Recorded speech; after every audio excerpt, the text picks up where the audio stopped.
नमस्कार दोस्तों। आज हम विदेश्वर संहिता का अध्याय 7 पढ़ेंगे। तो आइए शुरू करते हैं। महेश्वर का ब्रह्मा और विष्णु को अपने निष्कल और सकल स्वरूप का परिचय देते हुए लिंग पूजन का महत्व बताना। नंदिकेश्वर कहते हैं, तदंतर वे दोनों ब्रह्मा और विष्णु भगवान शंकर को प्रणाम करके दोनों हाथ जोड़ उनके दाएं बाएं भाग में चुपचाप खड़े हो गए। फिर उन्होंने वहां साक्षात प्रकट पूजनीय महादेव जी को श्रेष्ठ आसन पर स्थापित करके पवित्र पुरुष वस्तुओं द्वारा उनका पूजन किया।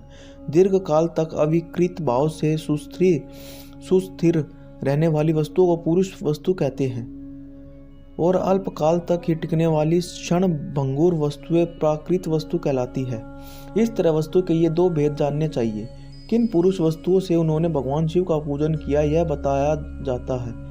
हार, नुपुर, केयूर, किरीट, मणिमय, कुंडल, यज्ञोपवीत, उत्तरीय वस्त्र, पुष्पमाला, रेशमी वस्त्र, हार, मुद्रिका, पुष्प, तांबूल, कपूर, चंदन एवं अगुरु का अनुलेप, धूप, दीप, श्वेत छत्र, व्यंजन, ध्वजा, चवर तथा अन्यान्य दिव्य उपहारों द्वारा जिनका वैभव वाणी और मन की पहुंच से परे था, जो केवल पशुपति परमात्मा के ही योग्य थे और जिन्हें पशुबद्ध जीव कदापि नहीं पा सकते थे, उन दोनों ने अपने स्वामी महेश्वर का पूजन किया। सबसे पहले वहां ब्रह्मा और विष्णु ने भगवान शंकर की पूजा की। इससे प्रसन्न हो भक्ति पूर्वक भगवान शिव ने वहां नम्र भाव से खड़े हुए उन दोनों देवताओं से मुस्कुराकर कहा। महेश्वर बोले, पुत्रों, आज का दिन एक महान दिन है। इसमें तुम्हारे द्वारा जो आज मेरी पूजा हुई है, इससे मैं तुम लोगों पर बहुत प्रसन्न हूँ। इसी कारण यह दिन परम पवित्र और महान से महान होगा। आज की यह तिथि शिवरात्रि के नाम से विख्यात होकर मेरे लिए परम प्रिय होगी। इसके समय में जो मेरे लिंग, निष्कल अंग, आकृति से रहित निराकार स्वरूप के प्रतीक वैर, सकल साकार रूप के प्रतीक विग्रह की पूजा करेगा, वह पुरुष जगत की सृष्टि और पालन आदि कार्य भी कर सकता है। जो शिवरात्रि को दिन रात निराहार एवं जितेंद्रिय रहकर अपनी शक्ति के अनुसार निश्चल भाव से मेरी यथोचित पूजा करेगा, उसको मिलने वाले फल का वर्णन सुनो। 1 वर्ष तक निरंतर मेरी पूजा करने पर जो फल मिलता है, वह सारा फल केवल शिवरात्रि को मेरा पूजन करने से मनुष्य तत्काल प्राप्त कर लेता है। जैसे पूर्ण चंद्रमा का उदय समुद्र की वृद्धि का अवसर है, उसी प्रकार यह शिवरात्रि तिथि मेरे धर्म की वृद्धि का समय है। इस तिथि में मेरी स्थापना आदि का मंगलमय उत्सव होना चाहिए। पहले मैं जब ज्योतिर्मय स्तंभ रूप से प्रकट हुआ था, वह समय मार्गशीर्ष मास में आर्धा नक्षत्र से युक्त पूर्णमासी या प्रतिपदा, और जो पुरुष मार्ग शीर्ष मास में आर्धा नक्षत्र होने पर पार्वती सहित मेरा दर्शन करता है अथवा मेरी मूर्ति या लिंग की ही झांकी करता है, वह मेरे लिए कार्तिकेय से भी अधिक प्रिय है। उस शुभ दिन को मेरे दर्शन मात्र से पूरा फल प्राप्त होता है।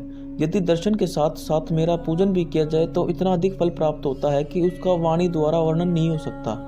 वहां पर मैं लिंग रूप से प्रकट होकर बहुत बड़ा हो गया था, अतः उस लिंग के कारण यह भूतल लिंग स्थान के नाम से प्रसिद्ध हुआ। जगत के लोग इसका दर्शन और पूजन कर सके, इसके लिए यह अनादि और अनंत ज्योति स्तंभ अथवा ज्योतिर्मय लिंग अत्यंत छोटा हो जाएगा। यह लिंग सब प्रकार के भोग सुलभ कराने वाला तथा भोग और मोक्ष का एकमात्र साधन है। इसका वर्णन स्पर्श है और ध्यान किया जाए तो यह प्राणियों को जन्म और मृत्यु के कष्ट से छुड़ाने वाला है। अग्नि के पहाड़ जैसा जो यह शिवलिंग यह प्रकट हुआ है, इसके कारण यह स्थान अरुणाचल नाम से प्रसिद्ध होगा। यहाँ अनेक प्रकार के बड़े बड़े तीर्थ प्रकट होंगे। इस स्थान में निवास करने या मरने से जीवों का मोक्ष तक हो जाएगा। मेरे 2 रूप है, सकल और निष्कल। दूसरे किसी के ऐसे रूप नहीं है। पहले मैं स्तंभ रूप से प्रकट हुआ, फिर अपने साक्षात रूप से ब्रह्म भाव मेरा निष्कल रूप है और महेश्वर भाव सकल रूप है। ये दोनों मेरे ही सिद्ध रूप है। मैं ही ब्रह्म परमात्मा हूँ। कलायुक्त और अकल मेरे ही स्वरूप है। ब्रह्म रूप होने के कारण मैं ईश्वर भी हूँ। जीवों पर अनुग्रह आदि करना मेरा कार्य है। ब्रह्म और केशव मैं सबसे वृहत और जगत की वृद्धि करने वाला होने के कारण ब्रह्म कहलाता हूँ। सर्वत्र समरूप में से स्थित और व्यापक होने से मैं ही सबका आत्मा हूँ। सर्ग से लेकर अनुग्रह तक आत्मा या ईश्वर से भिन्न जो जगत संबंधी 5 कृत्य है, वे सदा मेरे ही है। मेरे अतिरिक्त दूसरे किसी के नहीं है, क्योंकि मैं ही सबका ईश्वर हूँ। पहले मेरी ब्रह्म रूपता का बोध कराने के लिए निष्कल लिंग प्रकट हुआ था, फिर अज्ञात ईश्वर का ईश्वर तत्व का साक्षात कराने के निमित्त में साक्षात जगदीश्वर ही सकल रूप में तत्काल प्रकट हो गया। अतः मुझ में जो ईश तत्व है उसे ही मेरा सकल रूप जानना चाहिए, तथा जो यह मेरा निष्कल स्तंभ है वह मेरे ब्रह्म स्वरूप का बोध कराने वाला है। यह मेरा ही लिंग चिन्ह है। तुम दोनों प्रतिपादन यहाँ रहकर इसका पूजन करो। यह मेरा ही स्वरूप है और मेरे सामिष्य की प्राप्ति कराने वाला है। लिंग और लिंगी में नित्य अभेद होने के कारण मेरे इस लिंग का महान पुरुषों को भी पूजन करना चाहिए। मेरे एक लिंग की स्थापना करने का यह फल बताया गया है कि उपासक को मेरी समानता की प्राप्ति हो जाती है। यदि एक के बाद दूसरे शिवलिंग की भी स्थापना कर दी गई तब तो उपासक को फल रूप में मेरे साथ एकत्व सायुज्य मोक्ष रूप फल प्राप्त होता है। प्रधानतया शिवलिंग ही स्थापना करनी चाहिए। मूर्ति की स्थापना उसकी अपेक्षा गौण कर्म है। शिवलिंग के अभाव में सब ओर से स्वयं मूर्ति युक्त होने पर भी वह स्थान क्षेत्र कहलाता है, स्थान क्षेत्र नहीं कहलाता। तो आज हमने अध्याय 7 का अध्ययन किया। कल हम अध्याय 8 को पढ़ेंगे। तो हर हर महादेव।